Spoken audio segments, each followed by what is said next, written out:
Okay, hunting season's over down here in Long Island, and the 3D season starts. Actually, I got to be honest with you, I really love 3D. I wish I knew about it when I was a young man. I only found out about they had these 3D courses and competitions later on in life. And I really missed out on a lot. So if you never went, you really should go. The traditional, usually it is like the furthest ranges could be like 27. Maybe they'll put one even a little further out there, Big Buffalo or something for you to try and hit. But it's really fun. And if you go with a good group of guys and you make light of it, you make fun, you have fun, you break each other's chops, it's enjoyable, you win, you get a little pin, the pin don't really mean much to me, but it's more about the getting together with your buddies and flinging arrows and enjoying yourself, So the other day, I took out my lightweight 3D bow. I have 100% carbon Ukas on it, and it's a Morrison 15-inch riser. And I have these Velocity arrows, which are really light arrows. They're ultralights, and they're compound arrows. They come with these little short nocks. So I pop the nocks out, and I buy the regular standard nocks, and I put them in. And, you'll have to bare shaft to them. Look at the chart, bare shaft to them. But these are 600s. There's a 75 grain point on here. My bow is only I don't know, 34 pounds. So I did a lot of work yesterday around the house, and you really shouldn't shoot when you're tired, but I went out and took a couple of shots, and I had one arrow that was a flyer.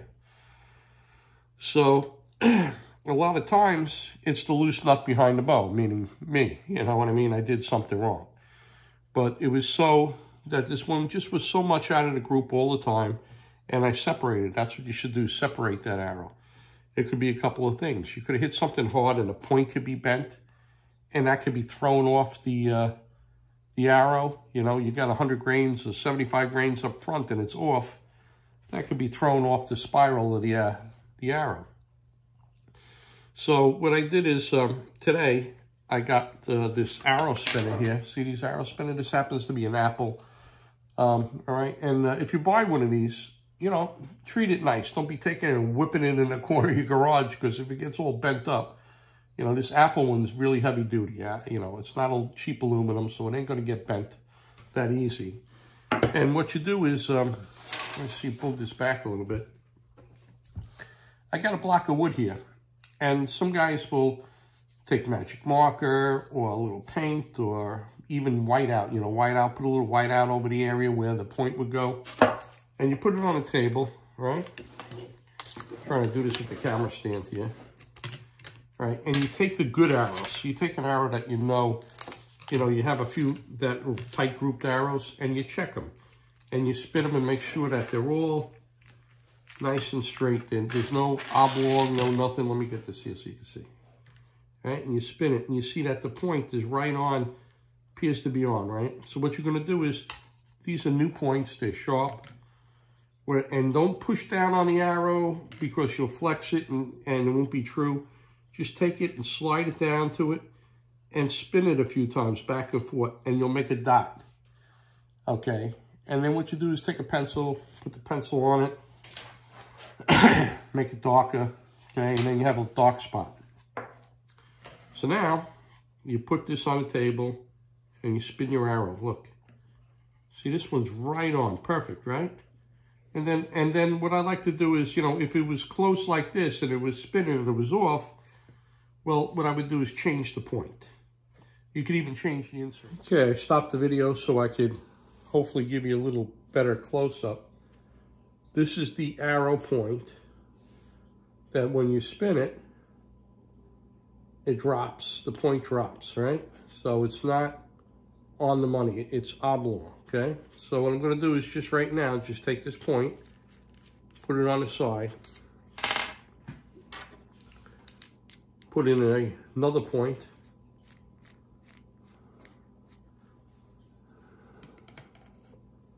okay?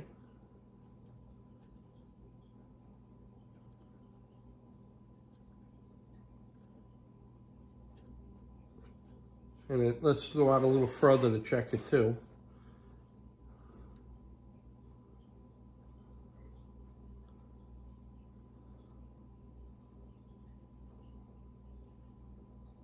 Okay, you see the big circle?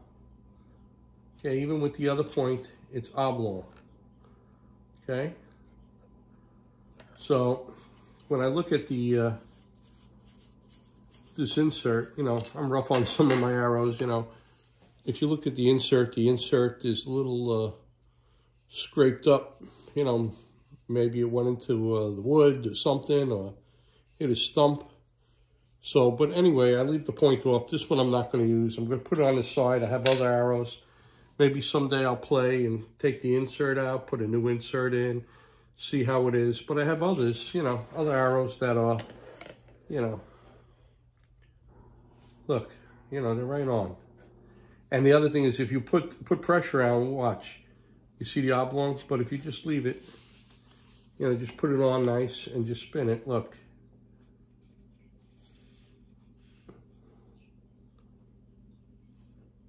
See, it's right on the money, you know what I mean? So, don't put pressure, just spin it nice with your finger and go through all your arrows, all right? Now, that may not seem like it was off a lot to you, but all I can tell you is that one arrow was a flyer. Could it be something else? Yeah, it could be. But I'd rather not deal with a flyer when you go into these tournaments, you know, or even just trying to shoot and get your marks in the backyard. You want to be bothered with that. So put it on the side. And then maybe you could take a day where you change inserts, go out, shoot, spin it, see if you can correct it. You know, every once in a while, you know, when my son used to go to these like JOAD competitions when he was young, and he used to shoot the compound way back when, I spent $280 on a dozen arrows. And I got them and fletched them and went to the shoot, you know, to practice, and every one of them was warped. And I forget the name brand, but when I called up the company, it was like, oh, okay, don't worry, we'll send you another dozen, send them back. I was like, but wait a minute, aren't you even concerned that I spent $280 on these arrows and they're friggin' warped, every one of them? It happens. Oh my God, it happens. I think they should have better quality control, some of these people with these expensive arrows. All right, so you don't need an expensive arrow. After that, I never bought a set of expensive arrows again. I just check them. I just checked all my arrows, make sure they're straight, make sure they group good. Even if I have an arrow, once in a while that's you know, is off, you know, I'm just going to put it on the side. I'm not going to worry about it. Okay, now that arrows are straight, I'm going to go make sure my marks for string walking for the 3D tournament is on. And I know a lot of guys work. I'm retired now. I worked my whole life. I worked since I was 12 years old with a paper route. I did everything you can imagine. I cleaned bathrooms, pumped gas. I was a disc grinder. I was a wave solder technician for electronics. I did everything you could imagine, okay? So a lot of guys, you know, working overtime for their families. They don't have a lot of time to practice. So what I'm going to do is share one of the things that I've done. Is I set up a little cheat sheet, okay? And that'll work for different things too. But for string walking, here's my little cheat sheet. All right, this isn't 100% accurate. I printed it out because obviously I can't show you on my phone while I'm recording, okay? But basically for 3D tournaments and even hunting, because I don't shoot really that far, I look at a target and I'll say, okay, close, medium, and far. And my far targets within that range is 25, 30 yards. That's far, okay? So, we're at the 15-yard mark. 15-yard mark is right down here where I have the arrows, okay? On the Yoast tab, which I love these Yoast tabs, you know, because they have marks. See the marks? Okay, I think they look 1/4, 1/8-inch marks for string walking, and I'll explain how I do that too. It happens to be for 15 yards, is 1 1/4.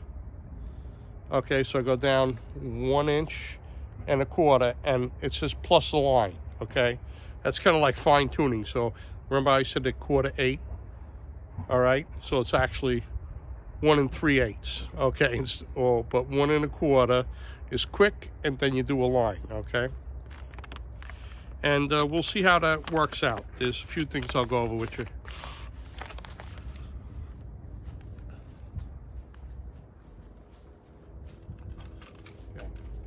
you can make that sheet too for gap shooting, okay? You could put down, like, let's say, I don't know, people do, you know, 2 inches underneath the, let's say if you're shooting a deer target and it's hunting season, so you go like a tuna can under the deer, or at some point it's point on, or you shoot the back straps, and write that down for the arrow bow combination that you have at the time for hunting. For 3D, okay, maybe you want to be a little more precise because they have little groundhog targets and all. So when you shooting at the X, all right, which is in the center of the 10, all right, at a target, let's say your point on is 20, so right on the X is 20, okay, and you gap shoot, then what you want to do is, as you go back further, you want to say, okay, I have to go up like a foot, or picture something like, picture a 2-liter soda bottle or something at 25 yards, or, you know, on top of the X, sitting on the X, and you shoot the soda cap off. You have to do, you know, either visual, you have to do some kind of visual thing, either guess the inches or whatever. So if you're at the 25 yards and you're shooting a little groundhog, which they don't put little targets usually too often at 25 yards, but they do. You could go, let's say, okay, I got to shoot a 2-liter bottle on top of that groundhog's chest. So I got to aim over the groundhog's head, put the point over the head if you're gap shooting to hit the groundhog, okay? So you kind of write that down, you know, on a cheat sheet, you know. And if you're close, you may have to shoot a 2-liter bottle below or something, you know, or however many inches it is, you know, 15 inches, 16 inches or more below the X to hit where you want, okay? So create these cheat sheets just to help you out, okay? So here we are, 15 yards. We're gonna aim for that dark spot on the deer. So we're gonna go 1 1/4 plus a line, okay? All the way back with your elbow. Shoulders down, all the way back. Okay? Keep your bow hand up, your hand against your face, okay? All right, that was the first shot. Let's see if I do better. Okay, it's not bad, but it's not good. Okay. Breathe in, breathe out, shoulders down. Okay. 1 1/4 plus a line.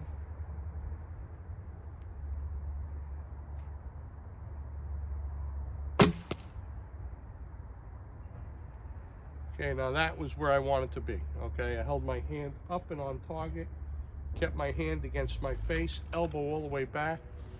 Thing that drives me crazy is you see at a lot of tournaments, you know, especially older guys, all right, or guys with shoulder injuries, instead of using a lighter weight bow, like this is only 34 pounds, okay, and lighter arrows to match, you'll get the range.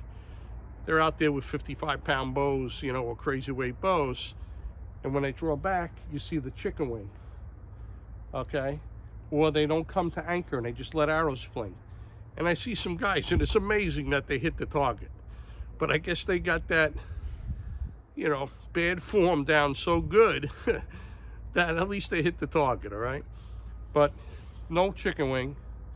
Make sure when you pull back, your elbows all the way back, okay? So everything is in line with the arrow target, okay? And I shoot static because I have disc damage, okay? So I keep my hand against my face, elbow all the way back, right? I don't have a loose grip. I hold the bow right there, the point right on target, and I open my fingers and let it rip, okay? If I was to use back tension, people who use back tension, a lot of people don't. All right, here, we're gonna have some comments about this one, but a lot of people don't realize actually what back tension is, okay? They say, oh, and this thing, you know, people hear what somebody says and they take it for gospel, you know what I mean? You draw with your back. Okay, I got the bow here. There's a limited motion in your back, okay? All right, I'm gonna argue with that point there, all right? Many years before I got hurt, you know, I'd play around just to keep in shape, lift a little weights or whatever. And when somebody asked me, how do you draw a bow? I said, well, there's two parts to it. One is your tricep, is your biggest muscle in your arm, okay? I hold the bow out, I don't hyperextend it, I just put it out there, okay? If you hyperextend it and you release, you'll get recoil, and your shots will go to the left.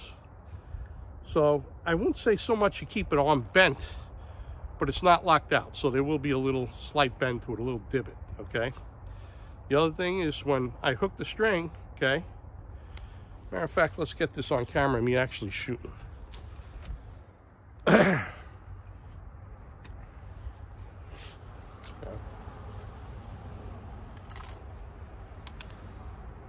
pull back with my tricep.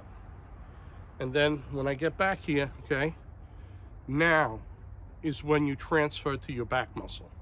That word transfer. In other words, like I said, you can't pull back the bow strictly with the back. You pull them back mostly with the tricep. The thing I like to do is when you hook the string, I don't put tension here on my wrist. I keep my wrist loose, my arm loose. I hook it. Okay, slide it down, okay. I pull back, right, with my tricep, right? There's no stress or pressure on my wrist or anything. I'm touching anchor, I hold it there, and I release, okay? See, I keep my hand right there. If you use back tension, we're gonna show the difference in back tension, what I was just talking about. I pull back with the tricep.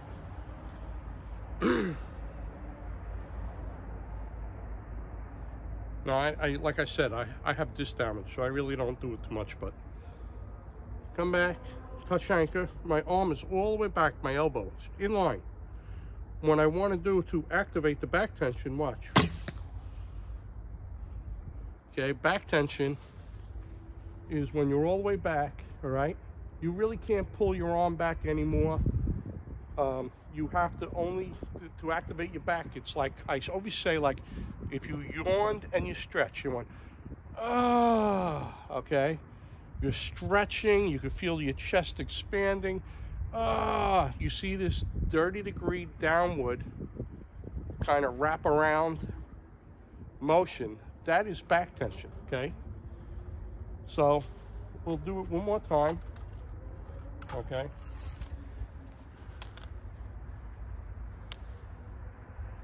Okay, just trying to share some techniques to, you know, the season's coming up for 3D. I want you to have fun. Guys I help, I want them to shoot better than me, you know what I mean? My eyesight's not that good, all right? And I look at the tip of the arrow and put the tip of the arrow downrange. There's another thing called, another thing that Howard Hill used to do, okay? He used what they call split vision. He focused on a spot downrange, and he'd see the point, but he didn't concentrate on the point. He concentrated on the spot. He still used the point of the arrow. Okay, me, because my eyesight's bad, and a lot of older guys, concentrate on the point. The target will be blurry, but that's okay. You put it in the middle of the deer, it's gonna go in the middle of the deer. You know what I mean? Okay? Back tension, one more time. Let me set the camera up this way. You can watch my, hopefully watch my arm. It's a little cold out here. Okay, gonna string walk this again.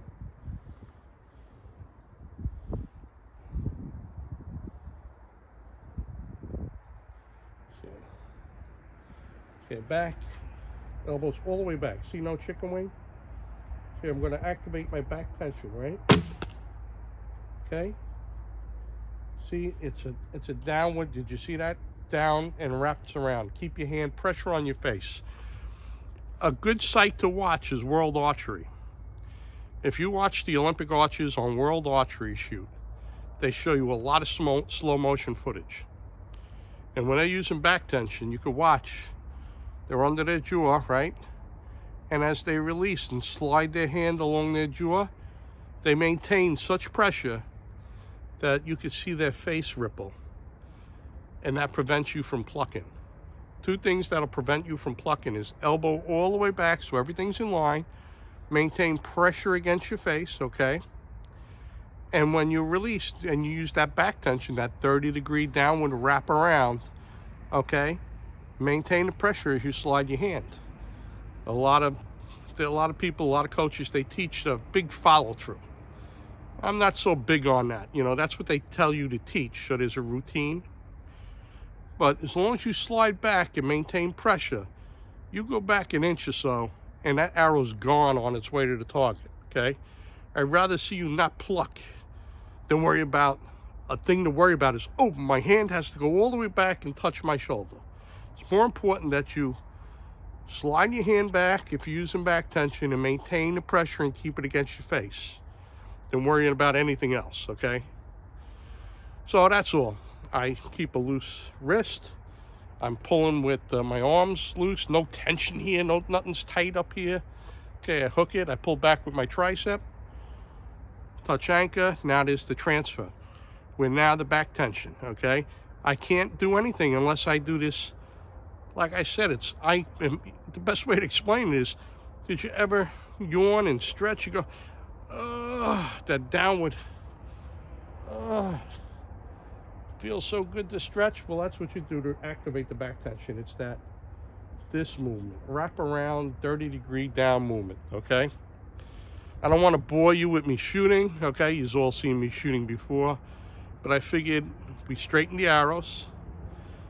You know, like I said, I bought $280 arrows in the past. They were all warped. And when I called the company, they didn't care. They made it sound like, okay, we'll send you another dozen. So just check your arrows.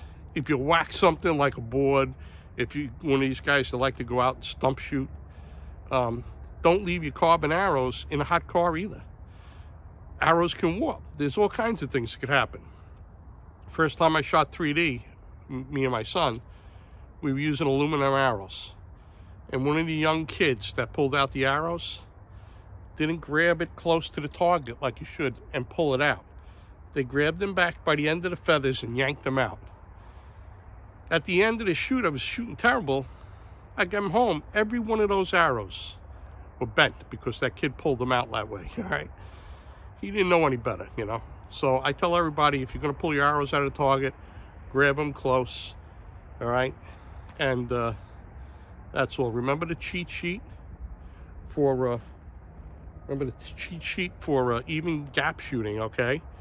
Remember close, medium, and far away, okay? Gap shooting is right under the nock. At closer ranges, the point is lower. As you go further back, it goes up, up, up, up, okay, until you're on your point on. And then to go past your point on, you have to put the point on the top of the arrows, on top of the target, okay, for it to drop down into it. And you could either imagine inches or a soda bottle or whatever you got to do to know the distance that you got to put the point, okay? And for string walking, okay, start close, work your way back, find out what your point on is. That's a good start. Find out what your point on.